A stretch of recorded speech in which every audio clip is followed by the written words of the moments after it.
యానం శాసనసభ్యుడిగా గొల్లపల్లి శ్రీనివాస్ అశోక్ మరలా గెలిస్తే తాను గుండు కొట్టించుకుంటానని మాజీ మంత్రి మల్లాడి కృష్ణారావు సవాల్ విసరగా, గుండు కొట్టించుకుని సున్నం బొట్లు పెట్టుకునేందుకు రెడీగా ఉండు అంటూ ఎమ్మెల్యే గొల్లపల్లి అశోక్ ప్రతి సవాల్ చేశారు.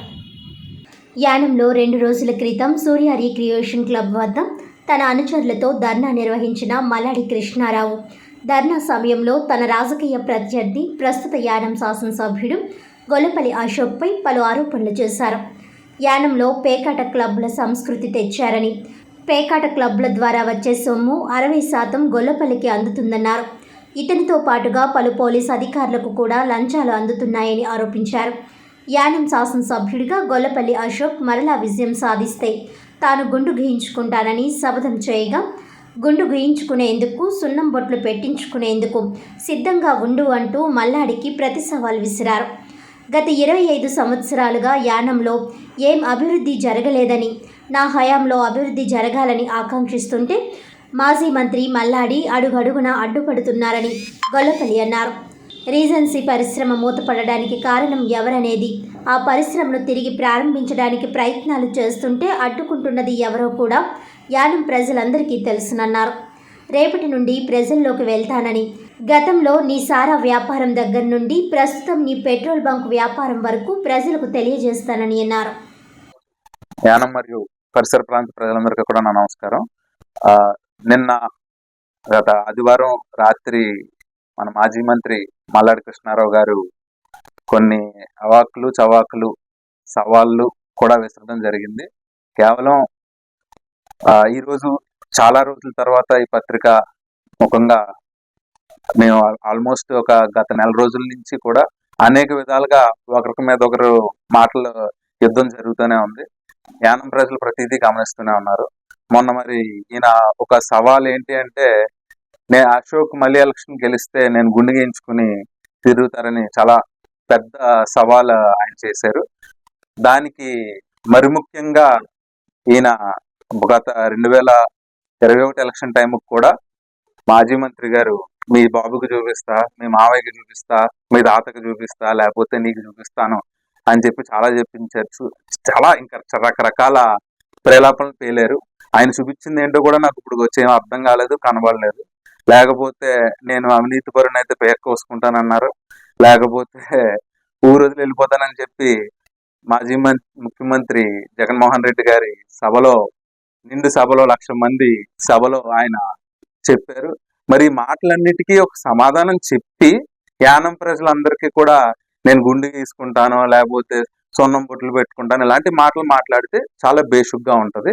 యానం ప్రజలందరికీ కూడా ఈ పేకాట క్లబ్బులు అనేది నిజంగా అక్కడ పేకాట క్లబ్ నడుస్తుంది అని చెప్పి నాకు ఒక 10-15 రోజులు ఆ కోర్టు ఆర్డర్ ఏదో వచ్చిన తర్వాత మున్సిపల్ కమిషనర్ గారు నాకు చెప్పడం జరిగింది. తట్టు కూడా నేను ఆర్ఓ ఆఫీస్లో మీటింగ్ జరిగి వచ్చిన తర్వాత చెప్తే, ఎట్టి పరిస్థితుల్లోనే అటువంటివి కూడా రిపీట్ అవ్వకూడదు అని చెప్పి ఇచ్చిన వెంటనే ఆయన నోటీసు ఇలాగ 10 daysకి మనం పర్మిషన్ కోర్టు ద్వారా ఇవ్వడం జరిగిందండి. ఆ 10 daysకి అయిపోయిన తర్వాత మనం పూర్తిగా కూడా దాన్ని క్లోజ్ చేసి రైట్ మనకి ఒక క్లాజ్ దొరికింది, దాని ద్వారా మేము క్లోజ్ చేస్తామని చెప్పి ఆయన చెప్పడం జరిగింది. ఆయన ఇలా నేను ఈ 4 days ఈ వైరల్ ఫీవర్ వల్ల నేను ఆ రోజు లోకల్లో కూడా లేకపోవడం ఉంది.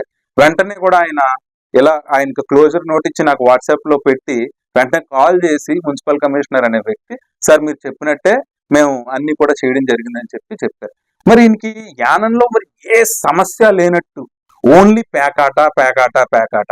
ఇది యానం అనే ఒక ఊర్లో ఇంకే సమస్యలు ఉండవండి, నాకు అర్థం కాదు. ఓన్లీ యానంలో పేకాట పేకాట పేకాట.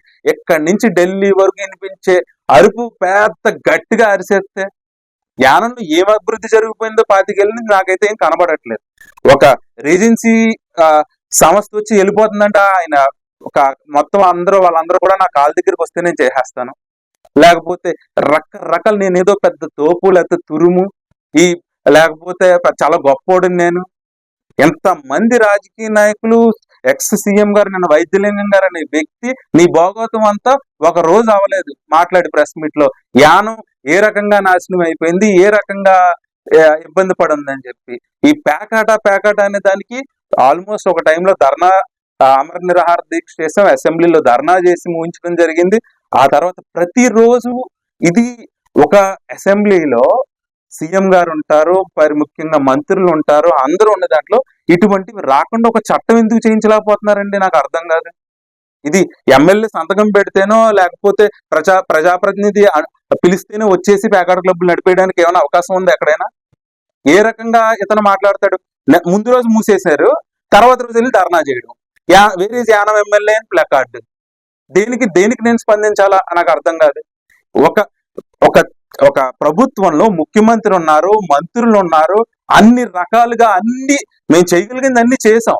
ఒక టైంలో ఏంటి అంటే చేసి చేసి చేసి అయినా కూడా ఒక ముఖ్యమంత్రి నా జోబులో ఉన్నారు, నేను ఏదైనా చేయగలను, నేను ఏదైనా నడిపించగలను, ఏదైనా చేయగలను, కానీ ప్యాకాట్ క్లబ్ మాత్రం నువ్వు ఆపలేవు.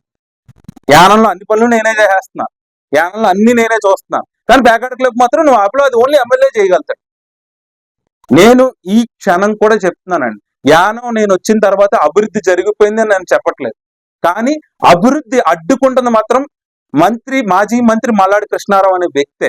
పూర్తిగా కూడా ఎవరైనా కూడా 30 సంవత్సరాల వయసులో ఒక నాయకుడి కింద ప్రజలు నమ్మి అతన్ని ఎమ్మెల్యేగా కూర్చోబెడితే అతనికి ఎవరితో అయినా 10 మందితో మంచి జరిగింది, పలానా మంచి చేసాం, ఇంకా నువ్వు 10 కాలాల పాటు ఉంటావు అని అనిపించుకోవాలని ఉంటది తప్ప ఏ రకంగా ఇతను వల్ల ఇంకా రోజు నస మహా అయితే ఒక 20 రోజులు ఉండడం, మిగతా ఒక 4 రోజులు వచ్చి ఏదో ఒకటి పేల్చేయాలి, ఒక వెంటనే 4 ప్రెస్ వాళ్ళని పిలవాలి, పిలిచేసి ఒక ఇష్యూ క్రియేట్ చేసేస్తే ఆ ఇష్యూని పబ్లిసిటీ చేసేయాలి.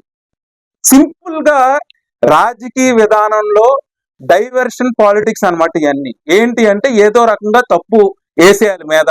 ఖాళీగా ఉన్నారు కదా, ఆల్రెడీ 4 రకరకాలుగా అభివృద్ధి ఎలాగో మనం ఆపేసాం, దాని మీద ఎలాగో ఇది వెళ్ళిపోతుంది, ఇది కూడా వేసేస్తే పడి ఉంటది. ఏంటి ప్యాకాట్ క్లబ్లు అనేది? నేను ఏమన్నా సంతకాలు పెట్టి లేకపోతే ఎవరైనా దీనికి ఏమన్నా ఇచ్చి తీసుకొచ్చారా అండి? నాకు అర్థం కాదు. ప్రజలు కూడా ప్రతి ఒక్కరు కూడా గమనించాల్సింది ఉంది. ఎవరు పడితే ఏది పడితే అది రాసేస్తున్నాడు, సవాళ్ళు ఇస్తులేస్తున్నాడు. మాట్లాడితే ఇతనికి ఒక విధానం కూడా ఎలా ఉంటదంటే, మాట్లాడితే మా కుటుంబం ఇంక ఇష్టం వచ్చినట్టు మాట్లాడతాడు ఇతను. నాకు అర్థం కాదు. పక్కన ఉన్న 2-3 పెద్ద వ్యక్తులు ఉంటారు. నేను ఒక మాట మాట్లాడానని చెప్పి మా మంత్రి గారిని మీరు అలా ఎలా అనేస్తారు అంట. ఎవడైనా మర్యాద ఇచ్చిపుచ్చుకుంటే మర్యాద నిలబడుతుంది. ఇతని దెబ్బకి ఇతని వల్ల ఆర్ఏలు, డీటీలు, పోలీసులు అందరూ కూడా నాశనమే. ఇతనికి ఏంటంటే పోలీసు ఇప్పుడు కరెక్ట్ గా నేను మంచోడిని అవ్వాలంటే ఒక డిపార్ట్మెంట్ తిట్టేయాలి, ఓ మనిషిని అర్థం చేసేయాలి.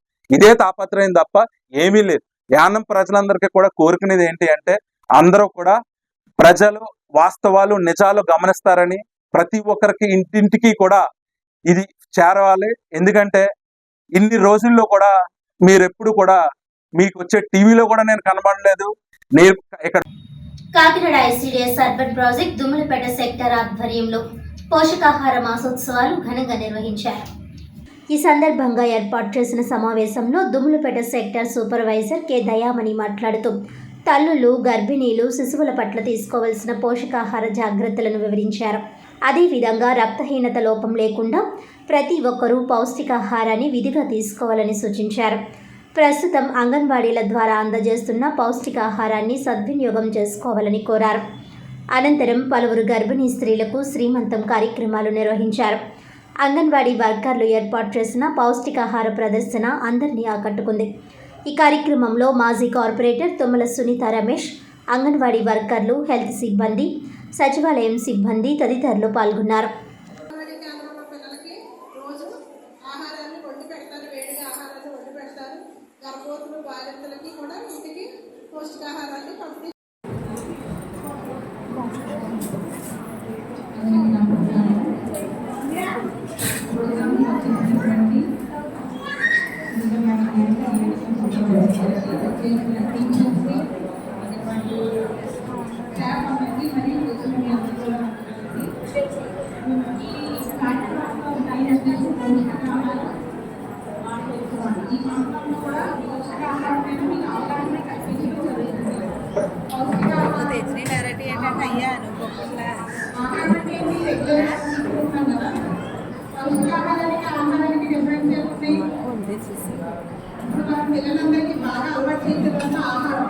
తీసుకోకపోవడం వల్ల ప్రతి ఒక్కరిలో కూడా రక్త శాతం అనేది పెరగట్లేదు.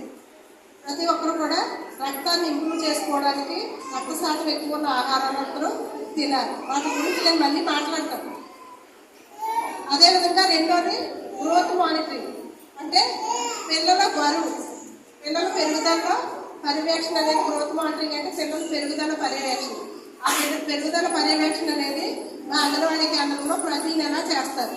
ప్రతి బిడ్డ కూడా వయసుకు తగ్గట్టుగా బరువు ఉండాలి, ఎత్తు ఉండాలి, ఎత్తుకు తగ్గ బరువు కూడా ఉండాలి. ఈ 3 కేటగిరీల్లో బాగున్న బిడ్డలే ఆరోగ్యవంతంగా ఉన్నట్టన్నమాట. కాబట్టి ఈ సంవత్సరం ఈ నెలలో ఈ థీమ్ ఏంటంటే గ్రోత్ మానిటరింగ్ మీద కూడా మనం కాన్సన్ట్రేషన్ చేయాలి. ప్రతి ఒక్క తల్లి కూడా అంగన్వాడీ కేంద్రంకి వెళ్ళినప్పుడు మా పిల్లోడు ఎంత బరువు ఉన్నాడు, ఉండవలసినంత ఉన్నాడా లేదా, ఎందుకైనా తక్కువ ఉన్నాడా ఏంటి అనేది మీరు తప్పనిసరిగా తెలుసుకోవాలి. తెలుసుకుని నెక్స్ట్ మంత్ వచ్చేసరికి మీరు ఒక పేపర్ మీద రాయించుకోండి. ఈసారి తల్లికి చెప్తున్నాను నేను, మీ పిల్లలు బరువు చూసినప్పుడు అంగన్వాడీ టీచర్ని లేక పుస్తకం పెట్టుకోండి. పుస్తకం పెట్టుకుని మా పిల్లడు ఈ నెలలో ఎంత ఉన్నాడో, వచ్చిన 9 నెలలో ఎంత ఉన్నాడో అనే దాని గురించి మీరు అవగాహన కలిగి ఉండాలి ప్రతి ఒక్కరు కూడా. దీనికి కూడా పోషకాహారంతో ముడిపడి ఉంటుంది. పిల్లలు బరువు ఎక్కువ పెరగాలంటే ఏం తీసుకోవాలి? వార్తలను ముఖ్యాంశాలు మరోసారి.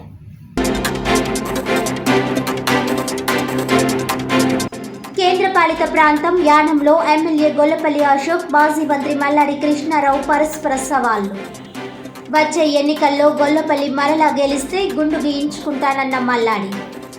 గుండుతో పాటు సున్నం బొట్లు పెట్టించుకునేందుకు సిద్ధంగా ఉండాలంటూ గొల్లపల్లి ప్రతి సవాల్.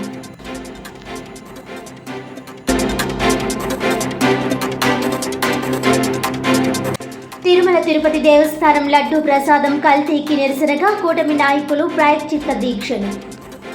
కల్తీ చేసిన దోషులను శిక్షించాలని డిమాండ్.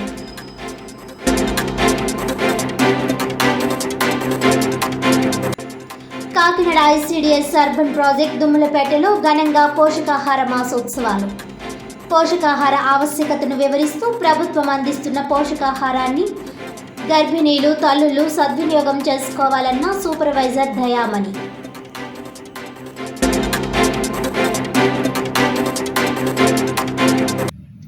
ఈనాటి వార్తలు ఇంతటితో సమాప్తం. తిరిగి వచ్చే బులెటిన్లో మళ్ళీ కలుద్దాం. అంతవరకు సెలవు. నమస్కారం.